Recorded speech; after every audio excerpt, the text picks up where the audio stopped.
Hi Guy! With the recent launch of the Switch and the way it handles physical games media, I wanted to have a look at it on the whole, and maybe put up a point of, should we be moving away from disc-based systems?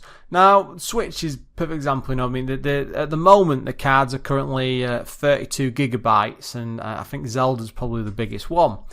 But they could grow. You can quite easily go out there and buy a mini SD card for, I think terabyte at the moment. It might even be 2 terabyte ones. They're not out, I don't think, at the moment, but even Nintendo says the system will be compatible with them, so it's a crazy amount of space. But if you go over to, say, like the Xbox One, the PS4, you've got Blu-ray size discs there, which is, it's I suppose it's a lot, but it's not really for games, and they're about 50 gig at the moment. And I don't think there's many games which are pushing onto the double side, but the way a lot of them are getting around it is they'll install off the disc, probably stick close to the full 50 gig on, and then they'll pull down a load of massive update files, and it's usually like something ridiculous like 20, 25 gig in some cases. Some games I bought and you think, it's going to be a couple of gig in it, and it's like 10 to 20. It's absolutely nuts. And then it gets me thinking, it's like, I love collecting physical things as games because it's something you can put on a shelf and stuff. Now, the Switch is a perfect example. It's still got that SD card, but, it's tiny. You could almost sneeze and you'd lose this thing. And even the cases that they go in, it's even, I think, smaller than a PSP style. That's how long, going back to that size. So it's going to be interesting to see if the others will go down a similar route. At least that way, and it costs Nintendo next to nothing to print them, to get them cartridges made and print them out. And it's probably on par because they've been making absolute loads of them. But compared to disc, where it might be costing, say, a quid, and a disc might be just like 20, 30 pence. But there's a chance there they might look at it and think, but we don't have to pay out a fortune in server costs for what could be millions of people downloading these massive updates, then having to keep all this data sat on a server out in the cloud somewhere for years to come until either the system dies or the company goes bust or something. But even then, no, because I think it goes to Microsoft. So Sony will be exactly the same. So then you look at it and you start thinking, well, I don't even think at the moment the Xbox One or the PS4, because is capable, because they're all running off Blu-ray discs, but they are coming closer and closer. They're crazy, innit, that we're coming close to the next generation. But they could be looking at it now and just thinking, are discs the way forward? The other side is we are going away from physical media, I think, more towards a digital future. But the only thing holding it up at the moment is download speeds. Like with me, I'm quite lucky. I live in an area where I can have like a 100 meg connection. I have to pay through the nose for it, I might add. It's not cheap on PlusNet.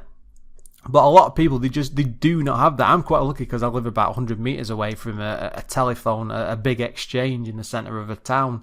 But normal people, they're on the other side of a town or up out of the side of a city somewhere, and they might be limited to about 6, 8 megabytes or something. If they're lucky, they might get up to about 20. And when you've got tens of gigabytes of information, it's just not enough to download.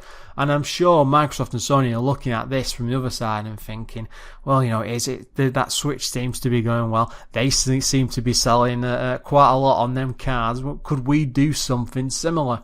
But then I start thinking about it in the long term of, do we still want physical media? Should we still be having physical media? Personally, I think it'd be a terrible thing for it just to disappear, because if it does, yes, you'll be able to buy it all online, but then you're completely dependent on the companies keeping them services going. But it's like, last year I picked up a original Xbox, and there's no online service for it whatsoever. You have to do some like personal setup to get it all going. And it's the same with the 360. It's a lot of it's still active now, but I think come like 2019, 2020, they'll be looking at turning all that off. And a lot of services have already started being pushed out the window, and it won't be long before they turn off the servers which are holding like the Xbox arcade style games that were available for download will no longer be there unless they transfer it to another service. But Again, they don't have to because there's a difference between generations, but I suspect a lot of it will just disappear. It's worrying times in a way to be a modern day game, or even a previous generation's collector. Hopefully they will all do the sensible thing, and we still get another 10 years of some sort of physical media. But it's an interesting point to make.